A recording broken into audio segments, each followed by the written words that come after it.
As always, I want to thank you guys for spending this time with me, making my Wednesdays so much fun and enlivening.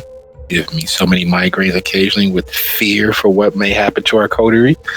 And for the record, this is officially Soup City Sins Season 7, our epilogue of the season. Nothing can happen more beautiful than death. When we last left our coterie, the doors to the meeting room at the observatory on the museum campus were closing as Hestia made her way toward the front door, while inside, Lucio and Dizzy sat with Don Wojcik Castiglione, Ignacio, and Maria Castiglione. This has been several seasons in the making, getting to this moment of, if not reconciliation, at least being able to stare the devil in the eye. And we will start in reverse alphabetical order. Getting here has cost Lucio no small amount of grief, heartache, and loss. Since he was living during his breathing days, he and Ignacio have had a competition of sorts. One-sided though it might have been in terms of aggression, it was not something that was enjoyed by both children, young men, and eventually adults. A one-upmanship, a doing the best they could to not only achieve their goals, but to ensure that they achieve their goals before the other. And here he is with the believed dead Ignacio's mother Maria, and the man who's, at least for Ignacio, was the cause of all of his life's grief, his father, Don Wojcik. Where does that leave Lucio? Say that he's a little nervous is an understatement, but he does his best to keep that under wraps. He understands that the gravity of the situation, that he's no longer just dealing with a ragtag bunch of criminals like he used to think they are. Now he's dealing with vampire criminals. And he is currently trying to figure out how he is going to handle this situation, especially now that Hestia has run out of the room. Leaning against the podium, the Don's eyes take in Lucio. He takes in Dizzy, and he looks toward the door through which Hestia just left, followed by Hugo. For it being such a tense moment, Don might as well be at a PTA meeting. The look in his eyes is one of near boredom, but it's clear that he's putting on the facade of calm, if he is not, in fact, as calm as he seems. He looks at Lucio and then Ignacio, and he smiles. So, we're here because of you. Is there anything you'd like to share with the group? Lucio takes a moment before responding. Before we get started on this, I just have to ask, why even bother covering it up? You know what I'm talking about. Can't say I honestly do. I have covered up so much over the years. From my death, to my resurrection, to the numerous bodies that lay in various fields and parks and forest preserves across the city, to the racketeering, to the very real fact that I've had more mistresses than most people have had generations in their family. What exactly are you speaking of me covering up? That last one. And that apparently, well, our relation with one another. You could be one of mine. I had your mom's. I also had a sister. She didn't know she had a sister, but we keep better records than most people think.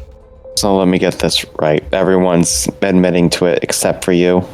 I can't say. Have you seen your old man? If I look far enough back in his family, I do see that we did share a cousin about 3-4 generations ago. But I perfectly honest, I've been inside so many bits of trim, I couldn't tell you. As he speaks, Maria fidgets in her seat. She's able to keep her composure, but it is something that it is clear she is barely able to do. We seem to have someone in the audience who disagrees. Yeah, well, she cares about this stuff. I don't. If you are mine, so be it. You're mine. What is that supposed to do for you? What has it done for you? Why is it even an issue? I never knew my old man until I was a fucking adult. And even then, I never got a chance to know him. I'm surprised you're writing it off so much, considering how much you're talking about family, how valuable it clearly is to you. Yeah, well, this is my attempt to make light of a very serious situation. You have the blood of fucking kings in your veins. At least you did before you died. You were stolen from the family, so technically you're not even family anymore. You're dead, just like the rest of us, but you're dead in a different way. So I'm doing this to assuage people's concerns that you may have a claim to the crown. You don't. Nor did I ever want the crown. Everybody says that till it's offered. Everybody got a problem with the crown until they wear it. Then, as heavy as it is, they don't want to put it down. You got the drive. You had the drive as a kid. You had the drive as a young adult. This passion, it runs through our blood. It runs through our family. Your sister's got it too. Haven't decided on whether we're gonna bring her into the fold to make up for the mistake that became you. You are going to leave her out of that. Well, that much. I am putting my foot down on that one. That depends on you, doesn't it? You got the moxie, you got the balls, you got the passion, you got the drive. You got us here. So you want something to discuss that may appease or may stop us from taking everything from you. What do you got to offer instead? Your foot? Got 100 men watching your place right now. Got 100 more over in Gary plotting a takeover. Fucking Africans and Irishmen and God knows what else they got over there. But we're going to properly bring it into the fold. It's like going to be our base away from base. Well, for all your efforts, seem like you haven't really made much progress. A whole year, probably more. And you haven't been able to force us off our land. There's not and that's gonna. You got to give it up. For the ceremony to work properly, you have to be frustrated to the point where you fold. You put your cards down and you walk away from the game. Part of what we need is for you to be frustrated to the point where success is giving up. And we're almost there. Look at you. You're tense. Your shoulders are tight. You need a massage. So what you're saying is all we have to do is not give a shit about all your efforts and we win? That'd be a sure way to die. If the game is not interesting, it's not fun, and we can't get what we want, there's no reason to play it by anybody's sense of rules. Well, you see, your job just got a lot harder, considering that now that the prince has officially recognized our domain, we now have every legal channel within the Camarilla to call upon to defend our territory. Do you fucking think that I'm fucking Camarilla? We have a pact of non-interference. So you being Camarilla makes things a little complicated, but nothing we can't overcome. We got an agreement. Goes two ways. So your interference is already straining that pact. We gotta prove it's us and not one of the many people you guys are fucking ticked off. You mean aside from the fact that you're admitting to it right now? That's enough for me. It won't be enough for anybody else. Your word versus my word. We have an agreement. Who are they going to look at? Some black dog that does their bidding, or someone who provides a service to the entirety of the city? There's not one member of your fucking primogen who don't use us.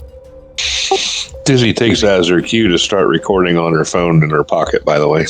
So, what is it that you offer? Fruit of my rotten loins. How do you see us coming to an agreement here? Let's be clear here.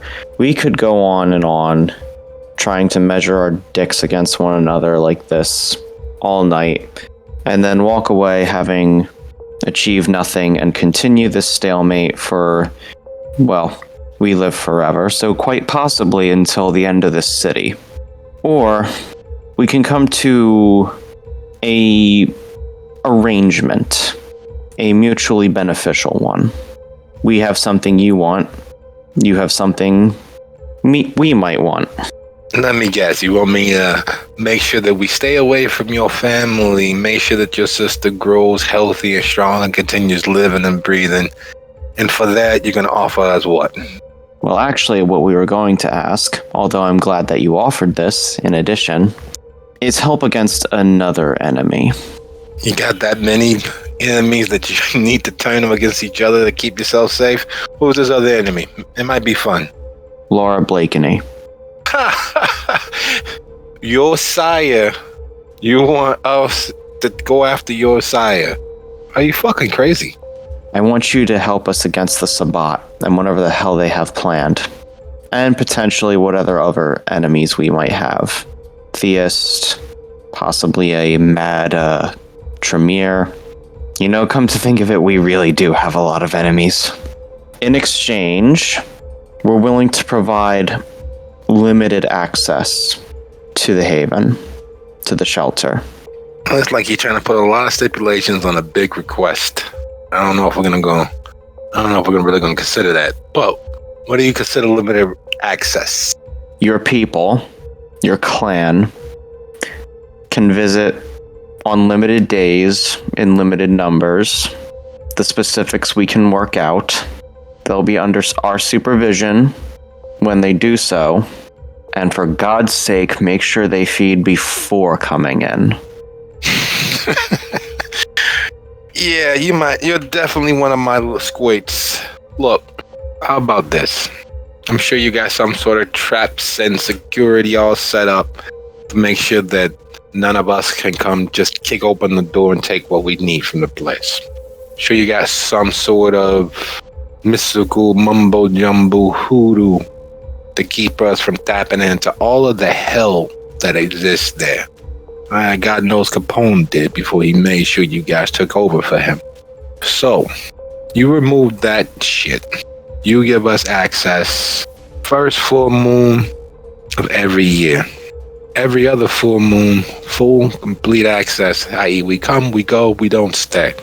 And because I like you, I like the fact that you're willing to stand up for yourselves and your peoples.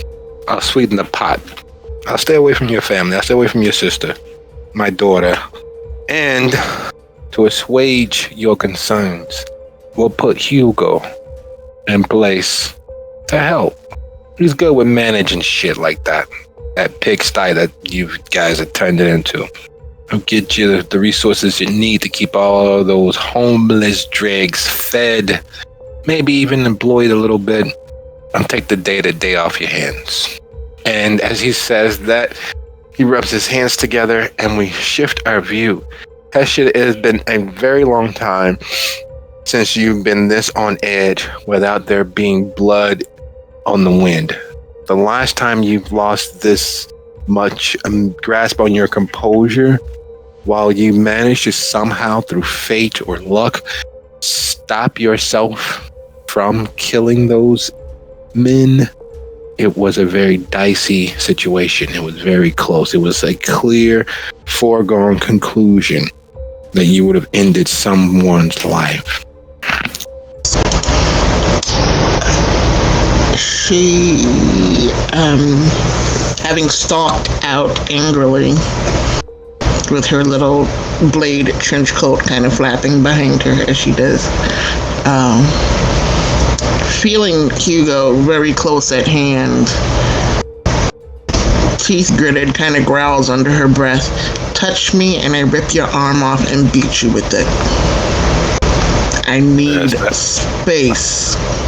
That sounds a little kinky. Perhaps you don't need space. Perhaps you need something to focus on so that you don't do the vampiric version of hurling your guts out.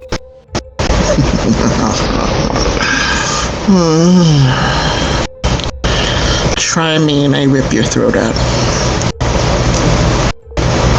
If it's a good time for you, I'm sure I might actually a little bit of that. No, it will not be a good time.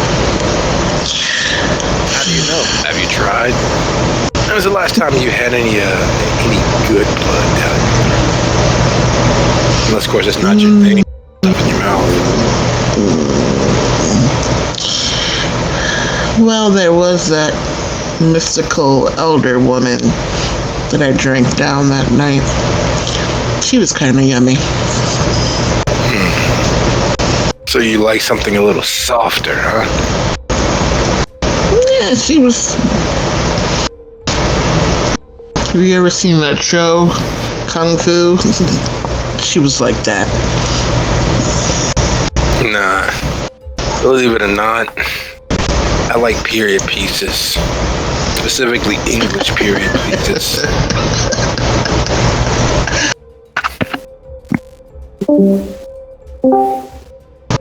Okay, can you hear me now? Yeah, there we go. You're back. I don't know what's going on with that. What was the last thing you heard? Hestia began to laugh when he said he liked period pieces. Okay. Darn, you missed the cutting, witty reply of, you seem like that sort. And then she said, you know,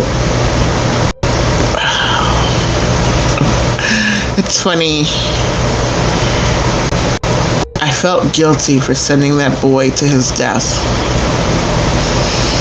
And here he is not dead. Well, he's dead, but he's not dead. The young prince returns, it seems. Why do you work for these people? You got a soft spot for Ignacio? What are you, fucking crazy? No. I almost cut his balls off last night. So I really don't think it's a soft spot. It's just human guilt. But you're not human. You're no more human than the Don. Or Ignacio. Or Mama Cass at this point. That's the thing. I try to keep my humanity. I try to connect to that humanity. Yeah, what's that? You're one of what, 12 billion people in the world? What does it matter? It matters because I make a difference. What do you do that makes a difference? I make a difference. Oh, I'm sure you do. Excellent. That means we're on the same part, the same side of this. We both make a difference. You see my difference as negative, and I see your difference as wasteful. How is it wasteful? What do you mean, how is it wasteful? You all could have changed the fucking city if you wanted to. You guys work together. Instead, you got people like me out here making sure that people don't live to see tomorrow. Or, as you just explained, you drink down somebody's life. See, but I have made a difference. I've watched generations of families live better lives through work I have done. So I have made a difference. Really? And I've made a difference in making sure that those same similar families don't. Which is why human. You guys have the rest of forever, and you haven't done anything collectively. I'm the muscle for Don Castiglione. Ignacio should have never been given the chance to live forever. And Lucio was probably better as a martyr. He could have inspired his sister and his sister's friend and everybody else to actually do something. Are you jealous? No. Would you have preferred to Wonder be why son? you guys waste for that bastard? Fuck no. Crazy? So why, again, do you work for him? Because it's better to serve somebody on top with a clear-cut vision than to be wasting my life like that rat Arsenio, spinning his wheels, being a driver.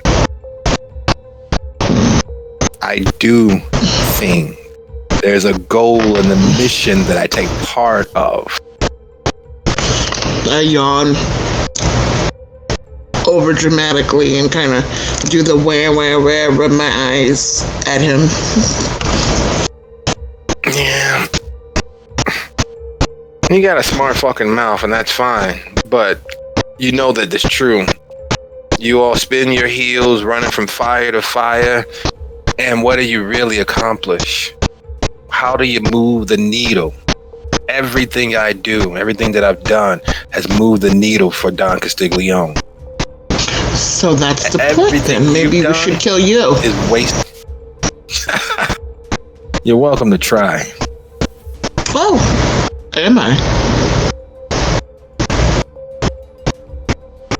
So if you don't have your guns, because I don't have any weapons. You are a weapon. You don't tell these guys I want to assault yours. look the other way. Fuck that. They got a job to do. Scared a little try of me, it. it Sounds seems. gonna fucking make it easy for you. What are you, stupid? No one does that stupid shit. That's only for action movies. One of the reasons why I don't watch them. You feeling froggy? Jump. Take your chances. Don't be a coward all your life. Never been a coward, darling. Yeah, you He say stood that. there and stared you down that night, so coward where? You say that. You think that. But you're out here. The Don's in there wooing your boy to his side. Getting him to probably bend over and agree to give away everything save his eye teeth. No. I've taught him better than that. Oh, so you're taught him. So if he fails, it's on you? Maybe. Now that I've calmed down, though, you're right. I should Have you? probably go back inside. Yeah. Have you really calmed down? Seems like Yeah. you got a little worked up to me.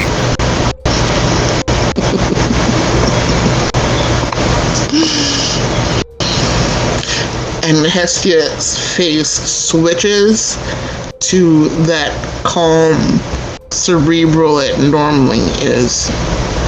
Sparring with him verbally and mentally, despite how much she hated every minute of it, reminds her who the fuck she is, and she gets herself together. A little bit of her beast peeking out between her eyes at him, but for the most part, she's calm. Gathering herself and continuing to erect a mask to present the calmest version of herself, they whirl and begin making their way back inside. Now, Dizzy, you've sat and listened to this tripe, this back and forth, and with no undue sense of experience, with all of the time of luring and circling the wagons and escaping just ahead of the firefall and free fall into chaos that usually erupts after their visit through a smaller town or a burb or a village, to be so kind as to go ahead and roll wits plus subterfuge. Oh, yes. There's a certain level of honesty that you know people employ when its only sole purpose is to distract from the actual goal. And that's what's on display in the conversation between the Don and Lucio. There's a yes but no, a maybe but no, and maybe but yes, a yes but potentially going on. There's never an outright denial. There's a reason why it shouldn't be. And while completely honest, it's not the complete truth. All right. Well, she just kind of continues to listen, mostly looking at her nails and blowing bubbles with her gum. So, Ears attuned and listening and taking in the full measure of the conversation, not being invested, gives Dizzy a vantage point to see from that. Being so close to the action and dead on stage, most would not. And seeing how much it matters, seemingly to both parties, Dizzy wouldn't offer any assistance, wouldn't offer any word, wouldn't send any text or otherwise assistive action to Lucio. I would assume, or rather Dizzy would assume, that the fact that she's not interjecting is enough message to send to Lucio. Her silence being the vote of confidence, or the vote that he's on the right path, or merely that there's too much afoot for him to continue. I would hope the fact that she is not running her mouth like she normally does means that he might want to wonder why she's not running her mouth like she normally does, especially coming in here already expressing that she didn't understand why we were afraid of this guy or why we were dealing with him at all. And as that publicly private messages spread amongst the gathered, Bill effectively distracted and looking at the security that seems to be unseen, either just behind the wall or walking through the rafters above you guys' head next to the telescope. And Hestia enters. And as Hestia enters, Lucio, with that agreement, with that offer on the table, and combined with dizzy silence and Hestia suddenly back with Hugo over her shoulder like some grim shadow, where does that leave him? The offer standing between the Don and them at this moment. I mean, he never trusted the offer the moment it came out of his mouth. But even so, hearing the, quote-unquote hearing the silence from Dizzy after she had already publicly made aware that she didn't really care who this guy was, he's definitely going to take note of that. And seeing Hestia coming in, he decides, well, isn't this perfect timing? Or he'll reply, well, isn't this perfect timing? I think perhaps we can have a more complete discussion now that the owner and proprietor of the shelter is with us. Look at you. You still got some tricks up your sleeves after all, huh? So you couldn't say you agree or not. So you couldn't make a offer in good faith at all. Kind of proud of you for the duplicity. You must be the warlock we've heard so much about. Warlock, yeah. That would be me. Nice. So how's your African friend? Dead, you know it. He wouldn't. It's fine. You know he cried out for you before I sent him out of here. He agreed to do my bidding so long as I let you all have time to gather yourselves. Then he fucked around and died on me in New Orleans.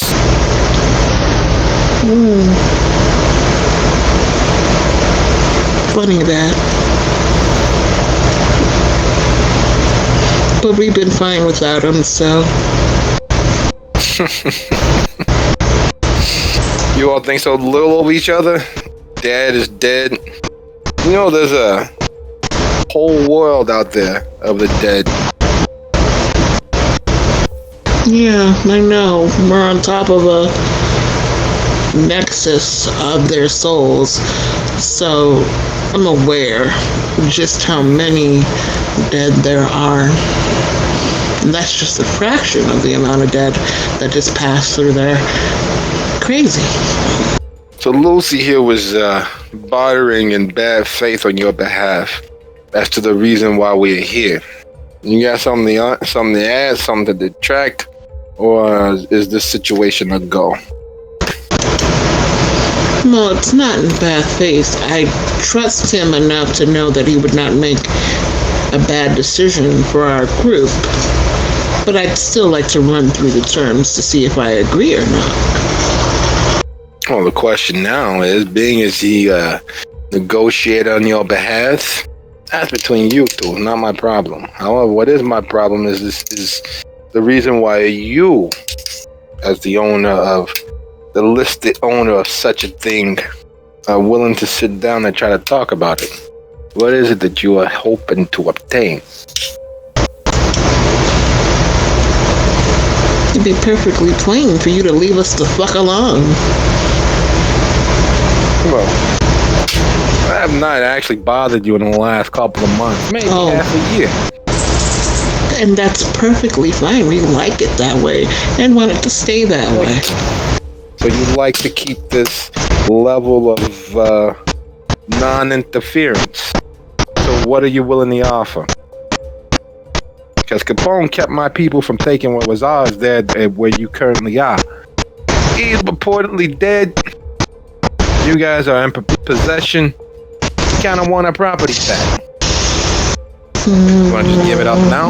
We'll let you still live there. Well, I'm sure you don't follow the law, but possession is 9/10 of it. So technically, it's not yours; it's mine.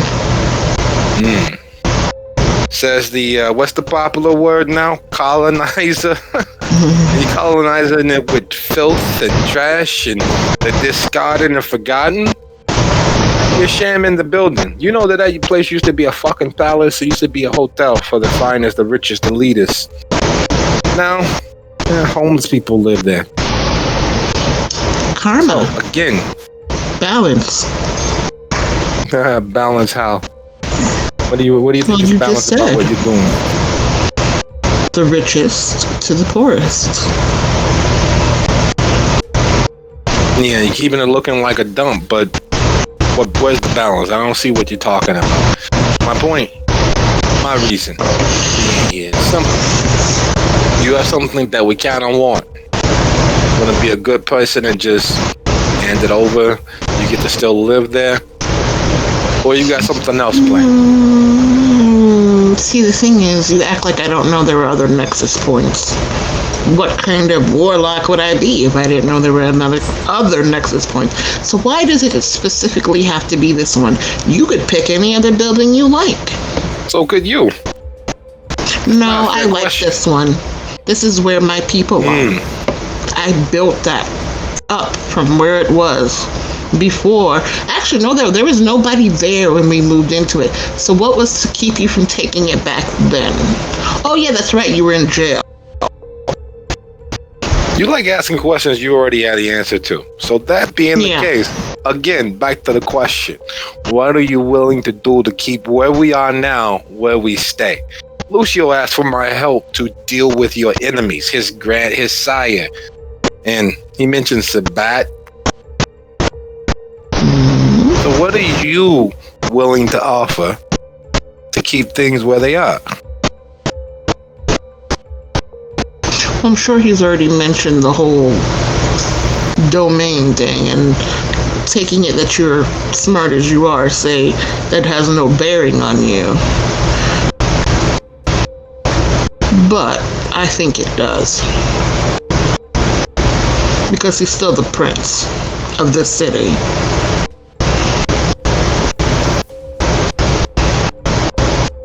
What does that got to do with me? You still don't want to piss him off, do you? Give a shit what the fucking Mooly does. I still think you did. Otherwise, you would have stepped over lines way long time ago. Just because I'm a professional doesn't mean that I fucking care. That's just the way things are done. We watch their back, they leave us the fuck alone. There's not one member of your primogen that we don't do work for. There's not one member of the governing body that we don't have in. Would they continue to do work with you if they knew that what? You're everything keeping property of ours from us? No, that's not it. The things you get up to when you're not doing work for them. Oh, you mean like having conversations with their fucking hounds instead of going to the sheriff or pulling strings behind the scenes? This is a conversation. It goes two ways. So everybody fucking knows we're criminals. You can trust a criminal to be a criminal. What I do illegally as far as the mortals are concerned is no one's business. It's like it's no one's business what you all have gotten up to, what you guys have done. Nobody's business what the prince has done. Nobody's business what the primogen have done. What you do in your own time, as long as it doesn't break the official rules, nobody's business. But that's my point, because you said official rules. So domain is an official rule. We now have domain. So if you intrude on that domain, you are breaking an official rule. Are you not? So you're saying that none of my people can come into your domain? None of my people have the right to prevail across the city and not step on your toes? None of my people have the right to visit the people right there at Loyola? None of my people have the right to visit the McDonald's 2 blocks from your haven? They can visit. But what they do while they are there is up for debate. Not really. You're Rules saying you're must be taking followed. responsibility for everything that individuals do in your domain. No, just your individuals. Oh, just which individuals? My blood? My kin? Anybody My that can clan? be tied back to you in any way. The person that delivers your papers.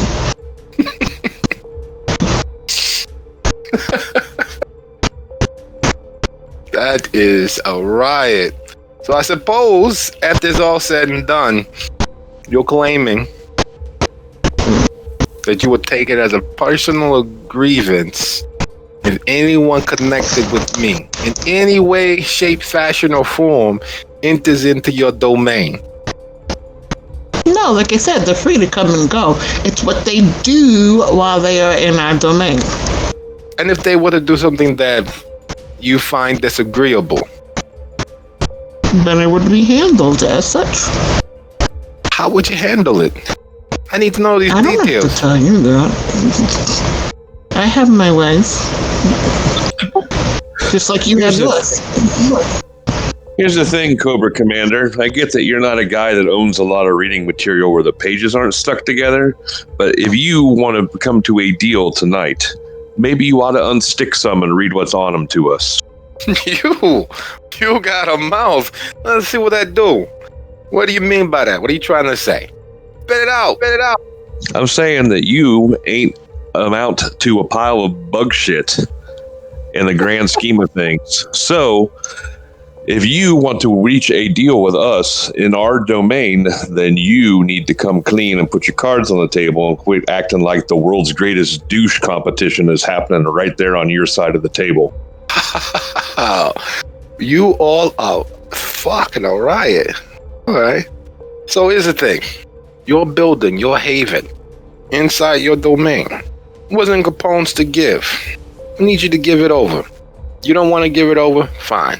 We don't really have much to offer at this point. No assistance, no nothing. We don't come in your domain. We'll be very careful about that. So what's it going to be? Seems to me that it was his to give because he gave it. He didn't give it to you. So if you would like some favors, maybe you should act like a guy that wants some favors instead of some guy that's been jerking off all day long and wasting our fucking time. What do you got, a camera in my fucking bedroom? Maybe I do. Look here. You already know what we're about. It's really simple. You have something that we want. We've given you guys a few months, not pressing that sense of ownership. You want things to stay the same, you want us to stay out, or you declare war. And if you declare war, it's fine. It is your choice. We want you to give over your haven. We will allow you to continue to live there. We will allow you to continue. Right, I get that. We have something that you want. What are you offering? Other than, I'm a big badass Italian guy who's in the mafia. No one gives a shit, dude. Fucking corporations buy and sell you fuckers every morning now. This is not the 60s. I don't think you even know enough to know what that actually means. If you say so, Boomer, but I have a good grasp of what goes on in the world today. I don't think you do, but okay, we'll agree to disagree. Everybody's arguing from a position of strength here. You got nothing that you really want to offer outside of just saying, "Flock and kiss our ass and work against our enemies." Not much. I mean, all you've got is I'll stop annoying you. So, you've sweetened the fucking pot. We got something you want. You ain't got shit for us, dickhead. I'm not gonna be too many more of those without you at least grabbing it a couple of times. Okay. Whatever. So we're in agreement. Whatever goes. You want help. You want putting down one of your enemies. There ain't no fucking Sabbath in Chicago. If it was, we'd have heard about it. At least not officially. Maybe in the suburbs outside, but who cares about them? They're not in the city. Nobody's fucking touching Lord Blakeney. Just simply is what it is. She's in a position of power out there in Dalton. You guys got a lot of fucking enemies. Do you really want us to be on that side of the table or this one where we're talking to you? That's what we got to offer. You came in on that side of the table. Would you like to move to the other side, or are you going to stay there? At the end of the day, it doesn't matter to me. We got something you want. And if you want it, you can be a greasy fuck about it and not get it. Or you can come with some kind of fucking real offer and be honest and be a man about it and maybe get some kind of satisfaction. Yeah, that's not going to happen. I don't have any satisfaction these days. It's a little hard. Cool, then we're done here. Let's go, guys. And then Dizzy looks to the other two and stands up. Hestia, this whole time staring at Dizzy in absolute awe and appreciation, and like starts applauding her, and then looks at the Don. Well, you said either things can stay as they are, meaning you stay the fuck out of our way, or we can go to war. I suggest you stay the fuck out of our way, because you said, what, about 100 men? We've already killed half an army. It's fine. We're good. Lucio? Lucio gets up. Well, I'd say it was a pleasure, but then I'd be lying out my ass. Hugo opens the door. The Don moves from behind the podium. Him and Ignacio meet halfway between the two. There's a very hushed and quick conversation taking place. Maria glares as you all leave, and Hugo just laughs and shakes his head. As Lucio's leaving, he decides to make a bit of a show of leaving. Oh, hey, Ignacio, is that hit job on your dad still up? You know, the one we were talking about earlier. Oh, was I not supposed to say that? If looks could kill, Lucio would have died twice over. All the while, Don is laughing his ass off as you embarrass Ignacio. You know, there's more than likely going to be a very vociferous physical response to that at a later date. For right now, Ignacio and Don Wojcik and Maria are left alone in the Elysium to discuss this evening. And as we drove here, so as we head to the car, I look back at Hugo. Remember what I said, Hugo? Think about it. And then gets towards the car. As you all load up and make your way, where are you heading? Is it weird if I say I think we need a drink? Oh, we could all use a stiff drink. I'd say Dizzy's more than earned one. To the bar. I just couldn't listen to that dickhead prattle on anymore. It's like he's arguing he wants something. What's he got to offer? I mean, that's the bottom fucking line. I was such a self-absorbed asshole. Very much so. You all have unmasked a small truth of your present situation. You all have, and before Hestia's arrival, there was some very pertinent truth explained. There was the need frustrates you to annoyance in giving over the haven. What exactly did he say? Oh, that's right. Part of the ceremony. So he needed you all antagonized, needed you all frustrated and pounded to the point where giving up was a victory for you all in terms of peace. Yeah, if we had taken any sort of deal from him, it would have been his victory.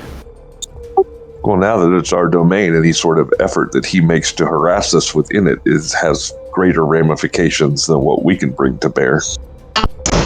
On top of that, we did actually learn a few other useful bits of information. Apparently, the presence of the Sabbat isn't quite as strong as I originally thought. Or he's Dizzy, you were saying? Or he's just talking out his ass. Hestia, you were saying? I said either that or he doesn't know as much as he thinks he does. Which means he's either right and we have one less enemy to deal with, or he's wrong and he's not nearly as powerful as he thinks he is. Or he's trying to make himself out to be. Either way, it means we're not in as much danger as I originally thought. There really were volumes of shit that he was withholding there. I could just feel it. Oh, undoubtedly. But he's not as omnipotent as he wants us to believe. And not half as scary as he thinks he is. I do apologize for my walking out. seeing Ignacio and Maria hit a weird spot for me. I know sometimes I'm a bit of a bleeding heart, and I really did think we were sending him back to his death, especially since it was my command that sent him back to pick up his mother. So it was a bit of weird guilt seeing him sitting there. No, it's good. All of that was designed to be intimidating towards you guys. It's not a big deal. I've seen, I've had sit downs with the Sabbat in my time, and they're always, ooh, look how creepy I am. So it doesn't faze me. Plus, I don't know the players. There's a saying in the restaurant business, blue eyes see colors. And it's not saying that the blue eyes even know what it is that they're seeing, but anything that stands out to a new person that walks into a restaurant or into a nightclub, they're able to see it clear. They're not inured to it. They're not nose blind to the problem. They're not invested in the network of favors and preferences owed one way or the other. So they're able to see it for the glaring mess and chaotic storm that it is. The similar thing seems to have fallen over Dizzy as she's able to see that there is quite a lot being withheld and being used as leverage. In this situation, the truth that filters through is one of there is a ceremony in process. The Sabbat, who have made incursions into the city, are not fully operational within the city. However, the city is such a small place in consideration as to what Chicagoland actually is. It's a far larger place than just the city itself. Any and all of the contiguous suburbs are considered part of Chicago, even though they are not actually within the city. Chicago's very roots were one of absorption. They pulled in all of the contiguous suburbs one by one until it was as large as it is today. And much similarly, on the social understanding of the city, the contiguous suburbs are considered part of the city. Tourists who visit places, New York, Miami, the West Coast, pretty much nearly all of it, when meeting others, simply say they're from Chicago, be they from Dalton, Chicago Heights, Waukegan. Everyone knows Chicago. No one knows those burbs. No one knows Joliet. No one knows Rockford. No one knows Quincy. No one knows Justice, Illinois. But they do know Chicago. And it is clear that that same dysmorphic understanding as to what Chicago is pervades and persists amongst the kindred. As you all ease off the road into a place you all have not visited in quite a few months, Speakeasy that was formerly Capone's, another thing that was said when Capone gave it to you before his believed death. He didn't say before his death, he said before his believed death. And having listened to Bill even offhandedly over the last few weeks of his hanging around and trying to get Lucio's connections to Sephora so that he can produce and ensure his stream of finances peddling to the lesser denomination of kindred, those who drink bagged and medically prepared versus the whole or from the vein. There has always been that mention of the Capone gang. Offhandedly, and with his knowledge of certain street activities, it is clear that he may be more involved with the Capone gang than just hints and allegations. Has just watched him stare down cops to speak down other criminal-based entities in his knowledge of Sergio's loose affiliations through the city. It's a very good chance that the Don was telling the truth. His supposed death, his purported death. And so as the coterie enters the former speakeasy where they've engaged all manner of late night activities and have their own semblance of privacy to discuss their former home away from home, we take a quick 10 minutes here and return to the coterie, putting their minds together to just sort the whole of this mess.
right, greetings and salutations. Everyone back?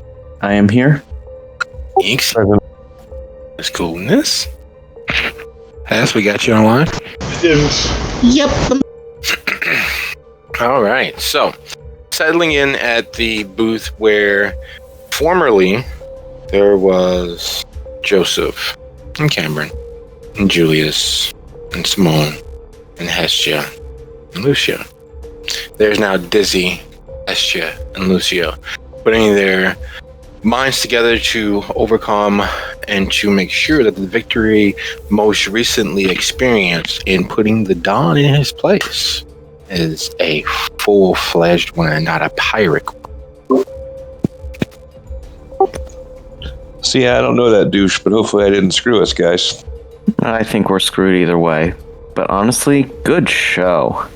I imagine that really damaged his pride to have someone he literally never met just absolutely destroy him like that. I mean, sometimes powerful men like it when you slap them around. Oh god, what if he's one of those people? I don't think there are a lot of odds that he's not.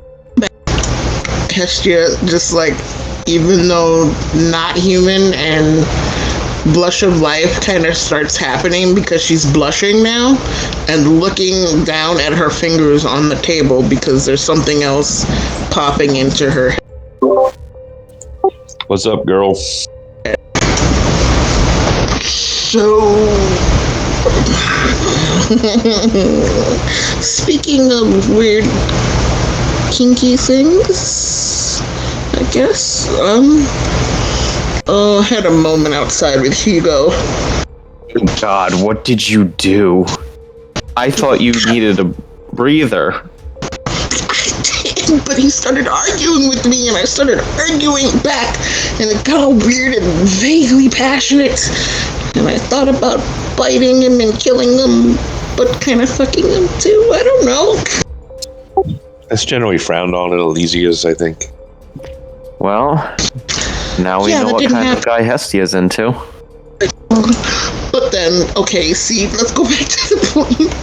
Curtius, when we were in school, told us that domain was the #1 tradition. Even though it was the second one listed, it was the #1 tradition, and that you could do anything within reason. And reason is a flexible word as long as you don't get caught in defense of your domain. So that was the point I was trying to make with him. I don't think we're not gonna call you on your bullshit if you send your people in here and we can trace them back to any reason or sort of point that they belong to you. We get to have your fucking ass. Not like that. Yeah. I mean, I get that I'm the new kid here, but the way that it was explained to me was that you don't fuck around with somebody's territory when it's their territory. There's like the whole city has a vested interest. I mean, like, if we're not strong enough to hold it, that's one thing. But if we just got tons of people coming in to fuck with us and we're not strong enough to hold it, there are repercussions outside of us. Pretty much. Or if we do defend ourselves, then it's highly likely that we're not going to be the ones that get into bullshit because we were defending ourselves. So he needs to keep that in mind, even though he thinks that we're going to bow or bend. I have told you, I don't know how many times, that place is mine and I am not giving it up. So he can just fuck off. And for my part, I'd have been happy to entertain, or at least hear what his offer was, but he wasn't offering anything. His offer was, I will continue to leave you alone if you give me what I want. That's a bullshit offer. Please tell me you were not entertaining that offer, Lucio. Absolutely not. I was playing it up, though, trying to see if maybe I could figure out what his game was, and I think we did get some hints of that. Look at her. I taught you good. How about that? Hugo swears I didn't teach him anything. So when he sends Hugo this week to fuck with us to try to show us how badass he is, since you apparently have some sort of romantic thing with him now, should I not break him? I mean, I'm okay with sharing. Okay. So before this conversation goes way off course, I would like to ask something, Hestia. Sure. While he was talking about us, while he was talking about the deal, he was mentioning how this was all part of a ceremony. And he also mentioned something about Capone. I'm wondering if you know more about either of those. Frankly, I don't really know too much about the history of the shelter, despite me being with you for about a year. And I'm guessing Dizzy has even less knowledge of the shelter than I do. Well, yeah, I can give you guys a quick history, but did he mention when this ceremony was supposed to happen or when he would want to have access? Well, he did mention the first full moon of the year and every full moon thereafter. Start thinking, fuck. And he did, Okay. He was very clear about wanting exact, precise terms.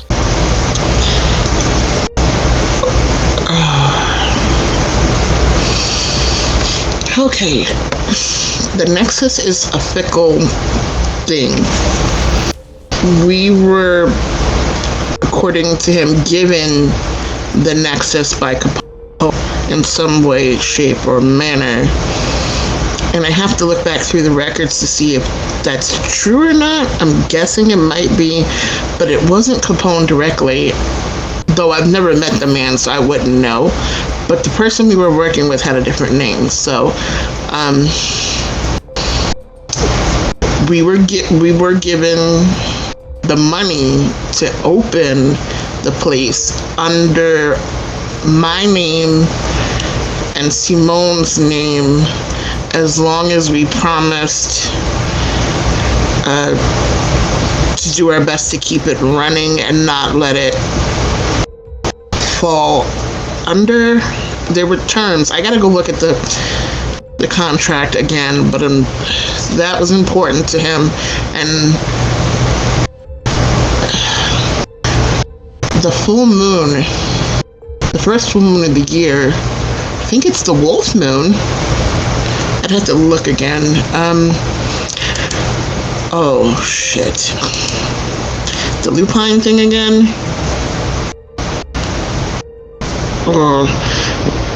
Shit, I thought that was the Sabat's end game. I wonder if it's not, though. Okay, so Edward Biaros, he was an investor, and he just came out of nowhere. We were so confused as to how we were going to get the money, but he heard that we wanted to open a shelter, and he put the money forward for us and put it us under our name after he purchased the property and land rights for the hospital. And the rights are held in trust in perpetuity as long as either me or Simone exist as the owners. And Simone, having died, has gotten rid of one half of the problem with the Dawn, but I am still there. So by me still being there, I'm blocking him. And the only way he can have it now is either to kill me or get me to give it to him and leave. Neither of which I'm going to let happen. So his next best bet was to get access to it. And I'm guessing that's why he was asking for access at the full moon. So that he can tap into the energies which are highest at those points. He did prattle on about needing us to give it to him. He made it sound like there was something going on where he couldn't just take it. He was very specific about that we have to willingly give it up, and that specifically it was the emotion of it, the emotion of whether it's losing or hopelessness and just giving in was an important part of it. And I can't die directly due to anything he's done. If he kills me directly, or anybody he commands kills me directly, it forfeits his whole game. Somebody else get me to that point, or as a workaround, have somebody else that can't be tied to him pull it off, meaning pointing the cops at us, or letting Laura Blakeney kill us, or any one of the other people that we have against us. He did say that, I could be on your side instead of one of your enemies, and you have a lot of enemies. He's pointing that out because he can use those enemies and prod them to come after us, and if he manages to kill me with one of those enemies, it's not his fault, and he can then take over. So he was trying to be quote-unquote nice and offer for me to step away and give him before somebody else comes in and do what he can't. When he was offering the deal, the quote-unquote deal to me, when he was mentioning what he could do for us, he mentioned some stuff about the shelter and having Hugo help out and essentially run the day-to-day things, and he specifically mentioned taking things off our hands. I have a feeling that's more than just a simple phrase. I think he was being very deliberate with that choice of words. By taking things off our hands, meaning having access to our paperwork, and thereby slowly, without us paying attention, hopefully, edging us out of our own fucking place. Essentially taking over and us giving up willingly. Exactly. Because if he could sign the paperwork or have access to the paperwork and sell it to the Don under our noses, or give it to the Don under our noses, we have essentially given it up. So yeah, there was no deal to be had there, so we definitely didn't lose out there. I kind of thought when I tipped his hand that he didn't want to tip there, that maybe he saw that we weren't going to put up with his bullshit, that maybe he would come with a counteroffer. So it's going to be interesting to see what his answer is, and I'm sure it results in me breaking his ghoul. And as you mentioned breaking his ghoul, Todd staggers over. Hey, I haven't seen you guys here in a while. You owe me a fucking drink for getting me arrested. To Hestia, sitting his nearly full beer down and knocking back his shot of Malort. I smirk at him. You are so correct, darling.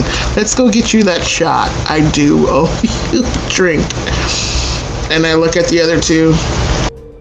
You might want to have whatever conversations you're going to have while I go get this lovely man a drink. You know, for someone who's drinking so heavily, he has an amazing memory. Maybe that's his superpower. There was an immediate shift in the unbridled, overwhelming picking of aggression when Hestia entered with Hugo. If you all would be so kind as to roll your wits and insight for me, please. 2 successes or better is what you're aiming for. Because it was small. It was a fleeting thing at best. But it was definitively there. Does that count me because I'm walking away with the table? No, you're walking away with Todd. Sorry about that. That was the evening pill alarm. So while Hestia stepping away with Todd, did you know that there was something there? There was a demeanor change, a not full-on softening, but it was clear as if, you know, those moments when you purposely throw a pitch down the middle because you want someone to hit it.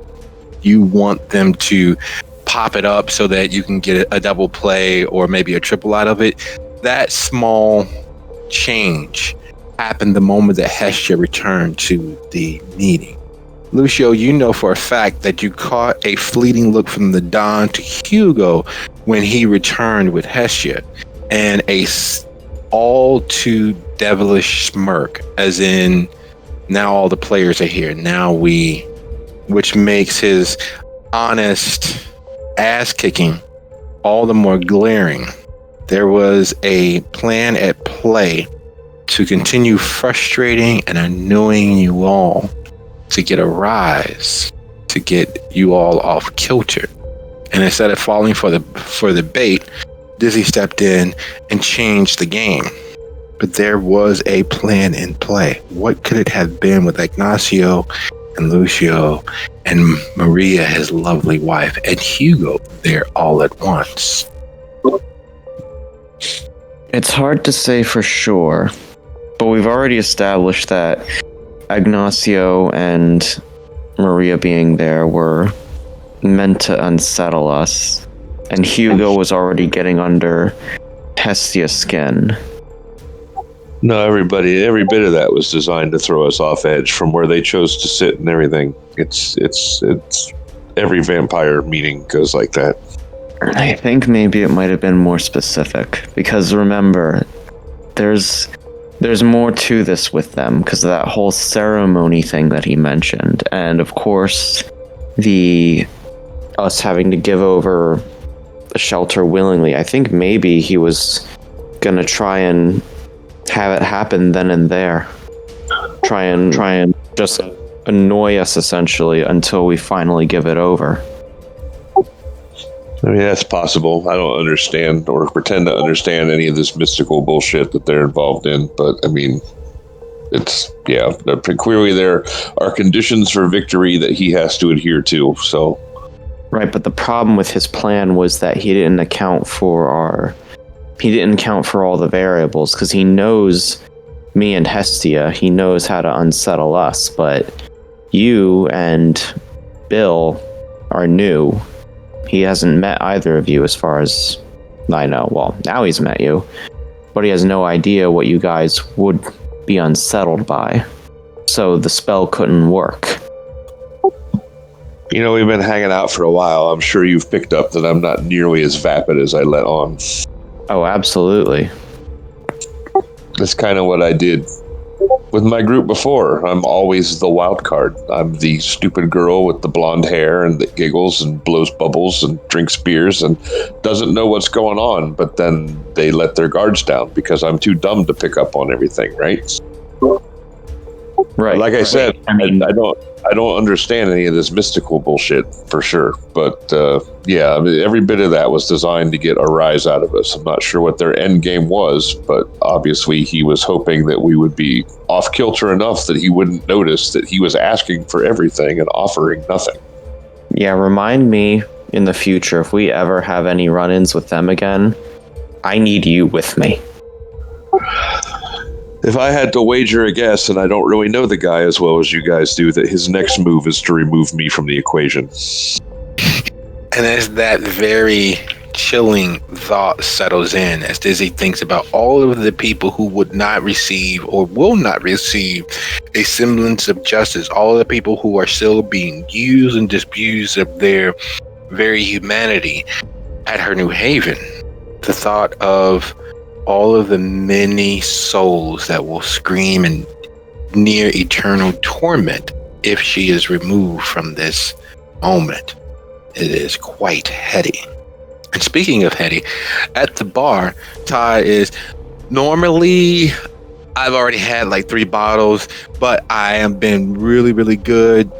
AA is working for me, so I've only had half a bottle tonight. And the shots don't count because they're only 1 ounce and they go down really quickly. And you see, I'm really going slow on beer, but I would like a shot with you. Have you had Armagnac? It's like wine, but they make it with apples instead of grapes. Yes, I have had it, and it is very delicious. It is good that you enjoy the sweeter things in life, Hestia. Unfortunately, this is not the moment to rest on your laurels. We have a request for assistance, as there is a outbreak of monstrousness near the Golgotha Chantry, would you be so kind as to arrange for your new associates, your fellow hounds, to assist? Is she hearing that in her head? No, she's hearing it from Todd, who's standing in front of you, his hands folded together in front of his sternum, his fingers touching and his thumbs abutting each other, forming a rough quadrilateral diamond as he speaks. She kind of blinks at him for a second. Okay.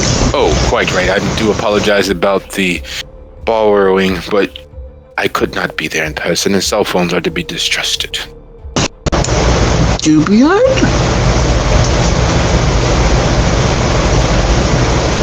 I'm so glad that you recognize me.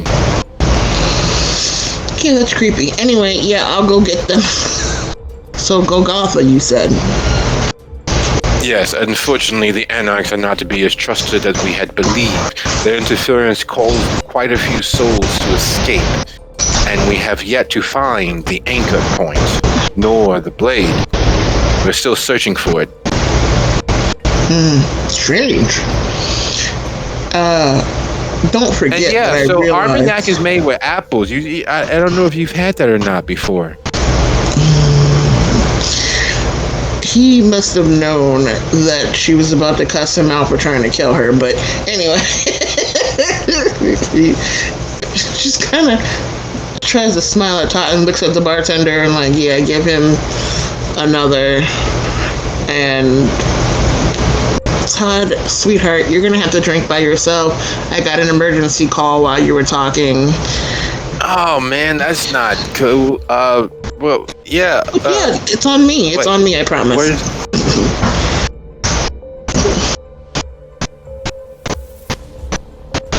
She just kind of boops his nose and then turns around and walks. Welcome back. Technical difficulties solved temporarily? Yeah, because I kind of figured you went quiet. I didn't hear you anymore. She booped his nose and then turned around and walked away. As she walks away, there's an unsettling, eerie feeling. And it's not one of those where it's a premonition coming on. It is far worse than that. It's as if you've crossed a threshold. In this moment, there's a very real and very pertinent thing that weighs on Hestia. The mention of ceremonies and her understanding as to what the Castiglione Tories, their central family was, bodes ill for being at places of death. It bodes ill for the true end goal for whatever it is that they're planning. And there's one small facet that doesn't sit right. Even if his information is flawed, the remarked that Laura Blakeney was Lucio's sire. You all know that she is in fact his grandsire, but that close connection makes all the difference in the world. The La Sombra as a whole are bent toward oblivion. They're bent toward militarizing the very essence of death and beyond. If what you researched on the Castiglione Tories, their primary family being part of the Pudinesca arm of necromancers, that's a double influence both from mortal blood and kindred life towards things like Golgotha, the many spirits left there. As you get back to the table, Lucio and Hestia are mid-conversation as you settle back in. Hestia sits down, looking very much like she has seen a ghost.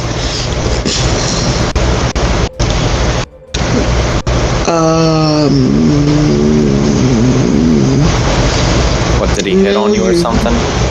No. Looks at Dizzy. Dubiard popped in, took over his body, and gave me a message. Who the fuck is Dubiard? The guy whose limo we stole. We stole a oh, okay. Yeah, okay, I remember stealing a limo, yeah. Wait, you stole a limo? Again? The night of the Chantry battle, we stole a limo. That was the only time. Thank you. No, we also had, Lucio quiets down and he whispers, "We also stole Critias's limo, remember?" Oh, yeah, wait, crap. Oop. For serious, it's no wonder everyone hates us. Look, circumstances weren't kind at the time, and no one else knows, so you're not going to say a damn thing about it. I'm not judging, I'm just saying. I can't help that we have expensive taste in our getaway vehicle. So was he pissed about his car? Because it's probably stripped in 8 different states now. No, he was not. And honestly, I'm a little more worried about what he called me about. Apparently, something about the Anarchs not being trustworthy, and that there's something going on at that creepy place we went to that night, and the whole fight thing happened. But I am being summoned there for Chantry duties, and I am to bring my associates, according to him. I don't suppose Dizzy has a contact for that guy whose territory that is. Seferino? Easy enough. You can either reach out to Genghis or Evelyn, and they most assuredly be able to reach him directly. But he's a pretty easy to find guy. Not too many Afro-Latinos that have dyed their hair blonde with pale blue eyes that circulate in the area. Even passers-by would kind of take notice of him. Probably one of the reasons why he stays on the move. I'll drop a text to Genghis first. But the plus side, they can't lock us in anymore because we kind of fucked that whole situation up for them. But they are still looking for their anchor and that thing that I might or might not have. I am completely lost. I was visiting with a Primogen while this all happened. I lean into Lucio and whisper in his ear so that it doesn't get overheard the fact that the night of the Chantry battle, the only way to get out was us pulling the lance that supposedly was stabbed through Jesus' side from what we thought was a statue, but turned into a Templar knight that we have not seen since that night. Yeah, you remember the Assassin's Creed dude. What the fuck? And I thought like Chinatown and all that was gonna be the weirdest stuff we saw. Kind of, but then it turns out my lovely clan mates are supernatural jailers of some sort. They have supposedly been tasked with locking down weird spiritual things and keeping them from being out in the world, kind of like Forsaculus. It kind of makes me wonder why they never locked him up. But yeah, that sort of stuff we were supposed to be in charge of, and they didn't tell me nothing about that, which sucks because they're assholes for that. But yeah, so accidentally that night, trying to escape, I may or may not have set those things free to cause a distraction to get out, and then we sent the Anarchs to help, those quotation marks, help cover our getaway. Dizzy is on her phone at this point, tapping furiously on it. She's like, I might be able to solve this with a phone call. It could just be ongoing turf war since, they were in someone else's territory to begin with. So yeah, I guess we'll wait till we hear back from that before I go rushing in like the cavalry. While we're sitting here, are there any pictures of Capone anywhere in the bar? By the way? No, No. You all know that from Hestia having lived so long in Chicago and Simone having been so long in Chicago, that this was one of his speakeasies because, well, the building is one of the newer skyscrapers, well, one of the older skyscrapers, but it was one of the newer designs at the time. And so the tunnels that lead from this bar enter into the bootlegging tunnels underneath. And while this bar was during the Prohibition era, was actually a 5 and 10 cent dance club where there was no official alcohol, and Capone kept an apartment on one of the upper floors, 13th though. It's called the 14th. And all that time since she was kind of around, slightly after that though,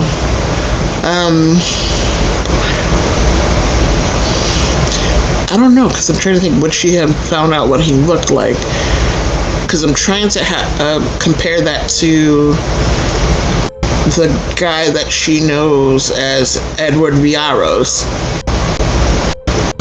No. Villaros is believe it or not, Villaros looked like a slightly taller, slightly more physically developed in terms of musculature version of Simone. He was clearly of African descent, but he had made a decent amount of money fairly quickly. No one knows exactly how. Smart investments and making his money work for him, yes, but he just accumulated it so quickly.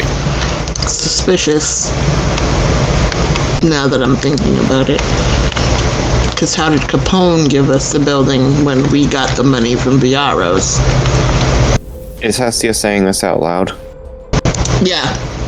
While we're waiting for Dizzy, she's going through this in her head because she was talking about looking for a picture of Capone and then mentioning if she wonders if Villaros looks like Capone, and then realizing no, that they don't, and that Villaros came across the money supposedly quickly and he just kind of came up from nowhere, and that she wonders if by Capone giving us quote unquote means the money came from Capone through Villaros to purchase the shelter.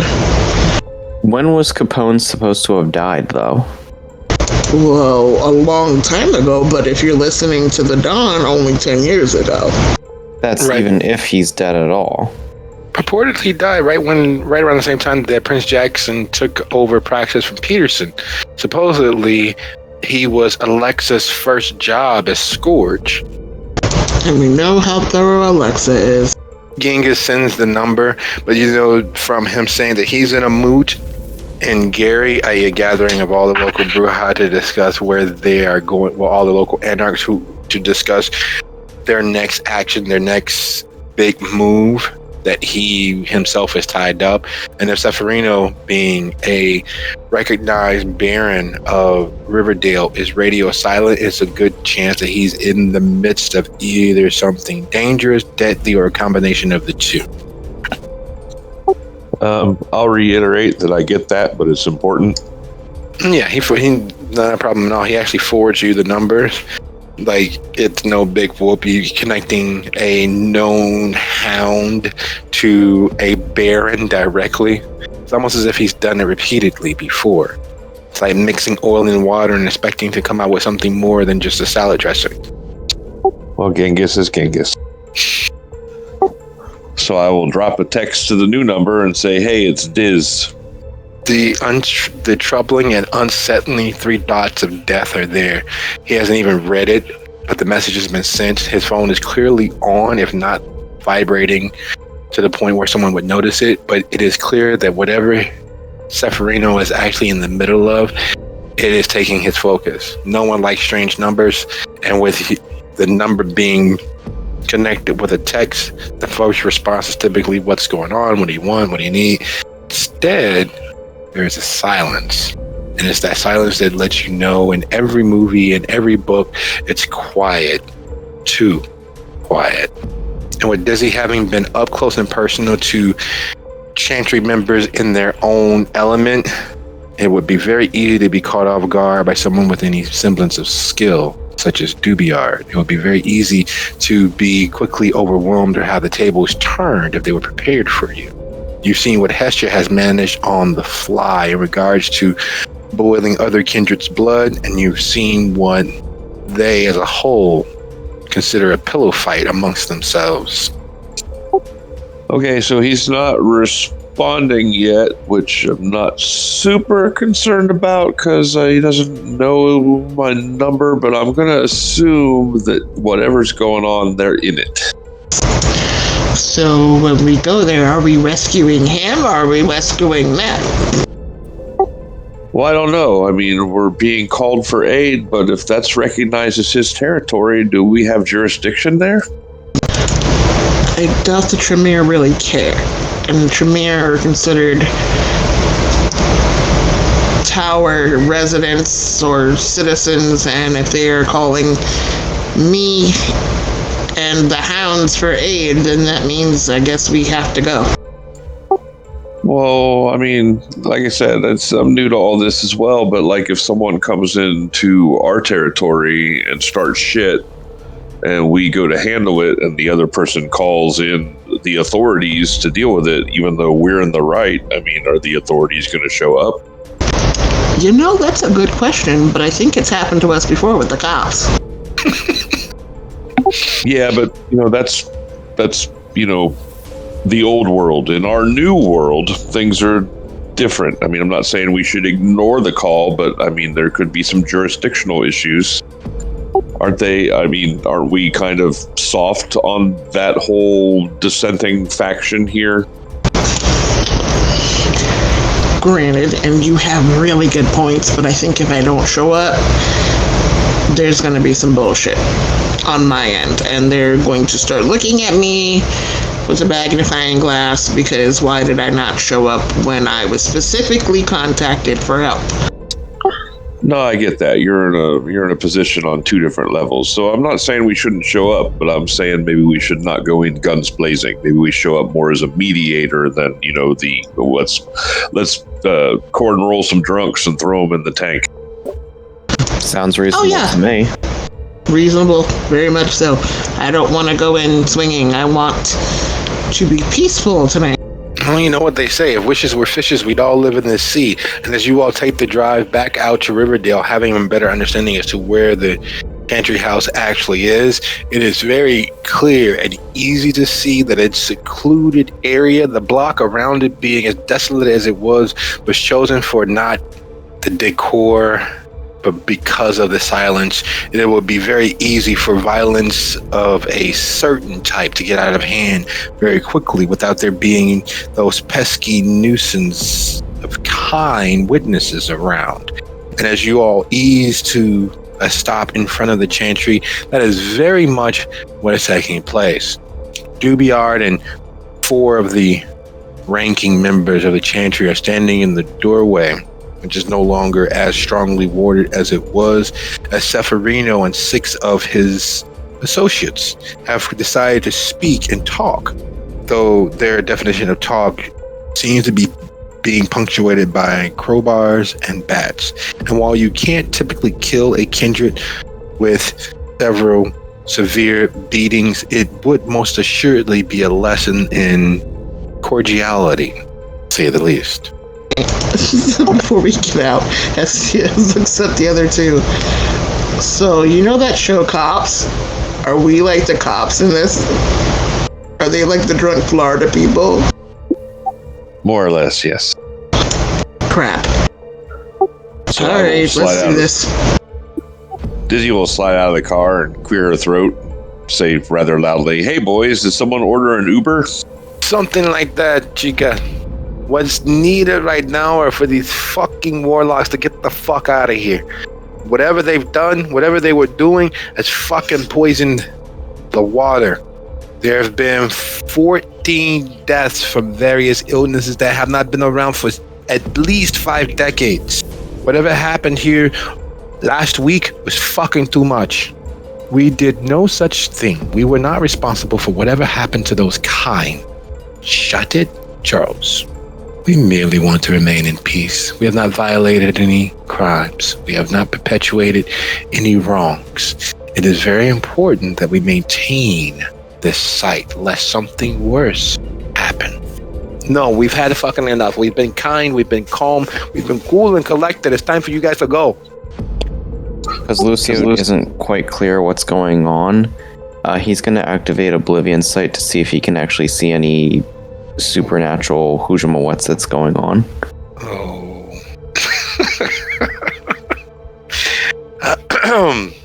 All right, would you be I probably should have warned him about.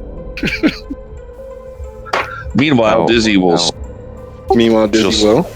She'll step up to the fray. I mean, stand out of bat range, but close enough to be part of the conversation, and say, so maybe in the interest of being good neighbors, we can come to some kind of compromise, amenable situation. Since you both have a vested interest, maybe they could help you solve whatever it is they may or may not have done. And while Dizzy poses one of the best arguments for meeting in the middle, Lucio, would you be so kind as to roll your wits plus Oblivion? Does this mean I finally get to add the power bonus? Yes. Yes, it's already coming in handy. Oh. Alright, I need to roll for them. Give me a quick second. Oh, no. Alright, so Lucio takes a second to take in the ambiance, take in the situation. You get the full lay of the land as he looks across the street and takes in, make sure that they are in fact alone. Everything is fine. The wavering, shifting to black and white, dark shadows of the Oblivion takes hold. His eyes begin to, for the first time since Hestia has seen him utilize the ability to peer into the void, takes on actual smoke. It is a black, thick, viscous, non-wispy, faint hinting of shadow, but black nebulous smoke pours from his eyes as he pierces the veil and sees exactly how nuclear this site is. This site has been used as an anchor, a prison, and a tie to the other side for centuries. And in that time together, it is as if the ghost reactor for the Ghostbusters has exploded outward. Not the remake, not the cartoon, but the original movie. All of those ghosts being released instantaneously. It is a Chernobyl-size eruption into the Shadowlands. And that eruption is very much poisoning the area. Looking into that side, you are able to see just how deeply and dastardly the damage is. This area is nuclear red hot, and it is so much so that it is causing a near biofeedback reaction. And Lucio, as he peers upon the screaming souls bounding through the environment, seeing smoke pour from one of the hound's eyes, Seferino immediately starts pushing his people back away. See, there they go with that shit again. I don't know what the fuck is going on, but we're not going to put up with this. Get the fuck out now. No, he's all right. He's just had a rough night, man. Just everyone calm down. We can talk this out. There are solutions. Lucio shakes his head and closes his eyes. He ends the Oblivion sight, and when he opens them up, he turns to everyone and says, Jesus fuck. What the hell happened here? Was someone trying to summon Gozer or something? My friend, you probably shouldn't have done that, says Dubiard's assistant. Dubiard, as of yet, has not actually said anything, and it's clear that he is in fact acting as anchor for the ward that is in place currently. But there's only so much he can do in the physical realm while he is holding the boundary between the chantry and the environment around it. That's effectively equal to sticking your finger in a dike to stop the dam from bursting. Hestia grits her teeth and steps closer to the fray, kind of getting closer to Dizzy and looking at Seferino and squaring her shoulders. You need to understand, I get it. that you're upset and you feel that they have done wrong. But if you do not let him continue what he is doing right now, things will get way, way worse. And how are you meant to fight what he's holding off with bats and crowbars, especially if you can't see it? Listen here, you all are very, very lucky that I don't attack those who have no reason, who have not wronged me. But this is wrong. These humans don't deserve this. This area, this city doesn't deserve this, and they've done this for years, just like every fucking tower member. They don't care. You want to help him wrap whatever this is and remove this poison. Look at your friend. Do you know who I am? Do you know what I try to do? I know who you all are. You are clearly hounds. I don't know specifically who you are. No. Have you heard of the shelter? Who hasn't heard of the shelter? That's us. The three of you are the shelter. That's I thought me. there was some I tall am guy. So, Hestia Green. oh, for fuck's sake. You fucking sit down. And he looks at Dizzy, and you... fuck. Let's me and you go over here and talk for a second. So it's inside of everybody. I'm not, I think you and I have a rapport. We have some trust. We did. I used to be one of you. I used to be Tower. No, they're not trustworthy. They don't fucking care. I get that, So but if just you know who I am and what I do and what I am trying to protect, you know that I care. Look, don't take this the wrong way, but I'm sure that the Malgavian permission doesn't really appreciate your care. I heard what you all did to him. Beat him to within an inch of his life and ripped out his face? How is that care? He started it. We finished it. I thought it was gossip. You were serious. You ripped off the man's jaw? That is... No, it was just an eye. I wasn't there for that, by the way. I was not even in Chicago at that point yet. What the fuck? You did me a solid. You let me know that they were here. What can we talk about? Because this is ridiculous. This is the hounds. Dizzy will walk about 20 feet away and motion for him to follow. He follows along. He keeps his men in a loose guard circle around you all. Not that they could physically stand against the spiritual energy and enemies that abound, but the idea is solid, despite its usefulness. So, keeping her voice low, she leans in and says, "Look, man, I mean, I'm with you. I gave you the heads up. I'm kind of caught between one thing and another thing, but that's neither here or there. Whatever happened that night that you were tailing us and we let you know about all this shit. They need, Hestia is all right. I will vouch for Hestia personally, but they need time to fix it. That's her wheelhouse. That's what she's trying to relate to you. If you want it fixed, you can't just kick them out of here. It's going to make it worse. They are totally to blame. You have every right to be angry, but you need to give them a chance to fix it and then work from there." That was you testing me earlier, yeah? It was, yeah. I was trying to avoid having to come out here at all. So you have my number. You call me. I got it from Genghis, because, Genghis is not to be trusted with anything sensitive. He's a fucking idiot, but at least he's successful at doing something, which is better than I can say for these folks. I'm going to go visit a friend. You text me the moment that they are done so that I can come back and make sure that they don't rest here any longer. That's all I'm asking, so we come to some kind of solution to this that doesn't need to be violent. Oh, it's going to be violent if they are still here after this is fixed. It will be very violent. No more calm for them. And I get that. I respect that this is your territory, that you've taken it, you've held it, it's yours, you have intruders. I get all that. But like I said, the problem that you are currently angry about is only going to get worse if we go down this road right now. Good phrasing, right now. You text me when they're done. All right, I will do so. You have my word.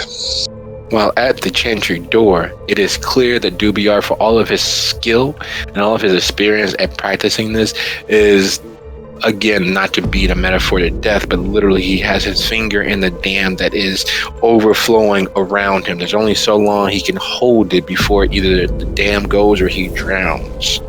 There is, even with him stemming the rapid expansion of the dam between this world and the next, it has overflowed and is such a level of destruction that a pessimistic person would probably say it would be easier to ride that missile into the sky than try to stop it. No. Once Dizzy has walked Severino away, I completely ignore the rest of the people with the weapons, obviously because they're of no real concern or danger to me, or they think they are, but I know they're not. I look at Dubiard and get close enough, looking him in the eye. Are you needing my help?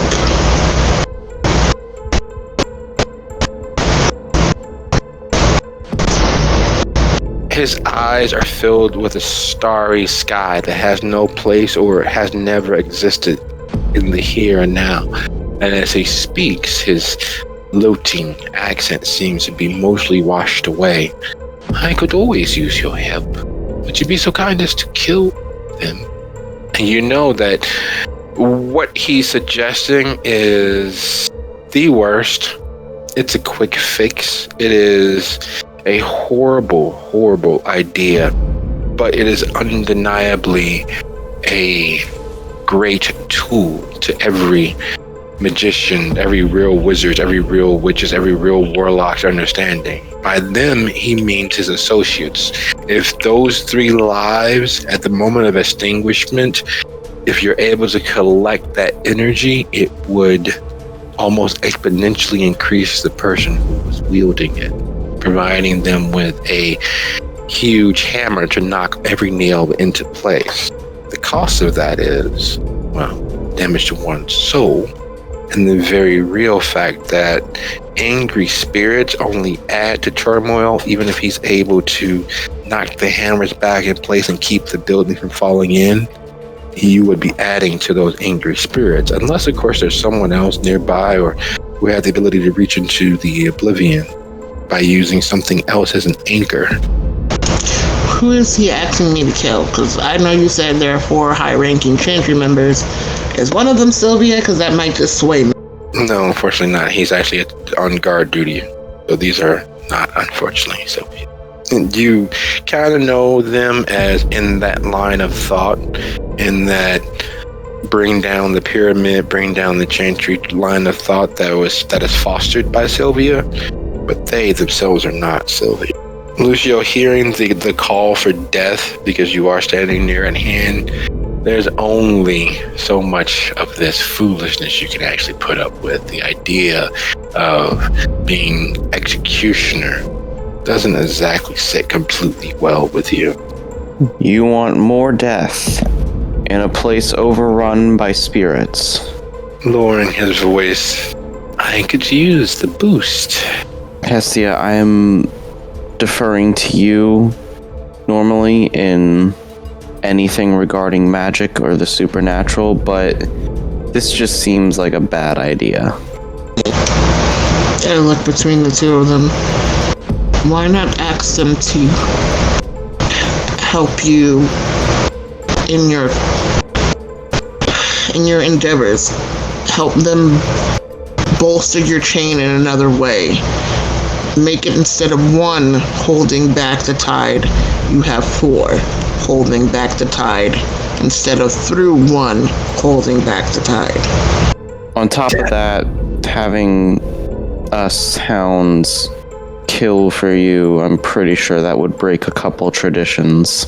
Well, I wouldn't tell anyone right away. You see, you let it slip there at the end. I am honor-bound to be honest with my regions, and I would hope that you all are much the same with your own primogens. But all the same, I understand the precarious situation it places you in. They are not skilled enough. Perhaps you might be able to assist. I would rather do that than kill them. Excellent. Lucio, I might need your help. Help with what specifically? You have a way of reaching across as we do, but in a different way. And the difference in your ability might be the key to locking it all down. Alright. I have no idea what specifically you want me to do, but I will try it regardless. As you all are preparing to, in effect, sacrifice yourself, Dizzy wraps up with Seferino in time to watch as from a distance, what it appears like, there was a moment in, just somewhere outside of Twin City, Iowa, and it was much the same. The difference between holding back trouble and being the cause of it from a distance looks much the same. And having had a distant experience with Sylvia, distrust for Dubiard is both there and everyone present, but more so with Dizzy, because she understands this is just that. It is a maelstrom, a storm, something that caused Lucio to freak out temporarily and seeing whatever that was that he witnessed, and the difference between causing a trouble and being the solution to it is only one of perception. In this case, it is a very real fact that if Hestia and Lucio sacrifice themselves, they very well may be just like the knight you all found weeks ago. So are we done here, guys? We can't leave until we help him close this down, because as you noticed, he is one holding back a tide, and if he falters in that, this hole will blow, and everything will get worse. Unfortunately, there's no other here at his strength than maybe myself. The other three don't match me.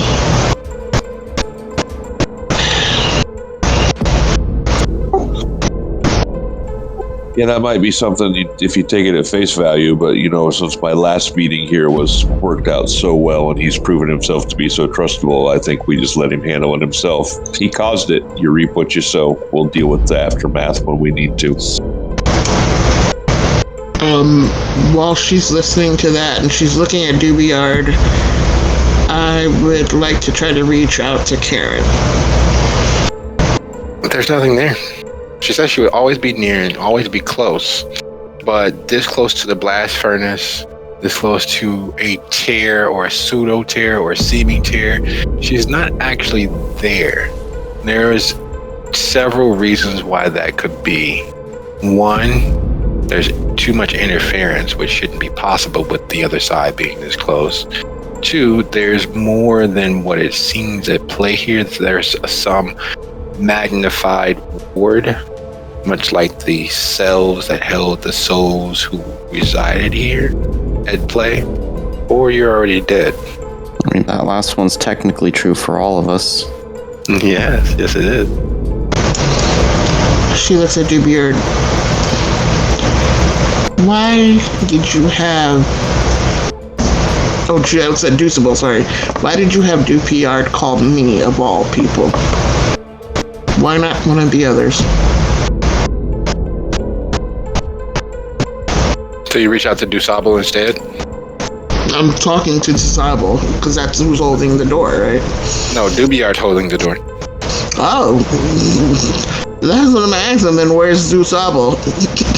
Well, I believe he's assisting one of the other chantries, thinking Gary or Dalton, I'm not sure which. Either way, we need to either kill them or you come help. You and your associate here come help, please.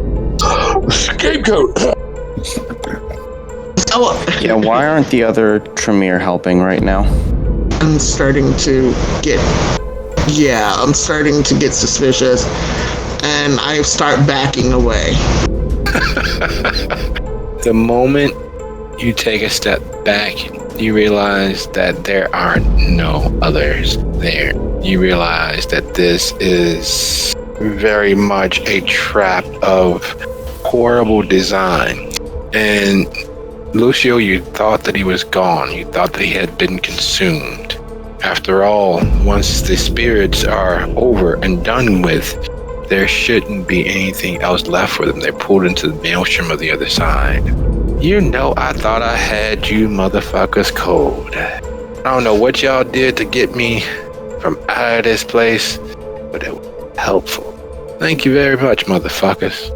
Good thing you came back for me. And standing in the doorway with 3 other hound-like spirits is Blue. The hound-like spirits look very much like ghostly, shadowy Dobermans of incredibly large size. And he fades to nothingness before you all. Motherfucker's still alive. I mean, still dead. And with that thought, and with that moment, I want to thank you all for a lovely session and painting what comes next for us in Season 8. Have an enjoyable evening, folks. I will see you guys around. Good night. Good day. Good night, everyone. Thanks all. See you later.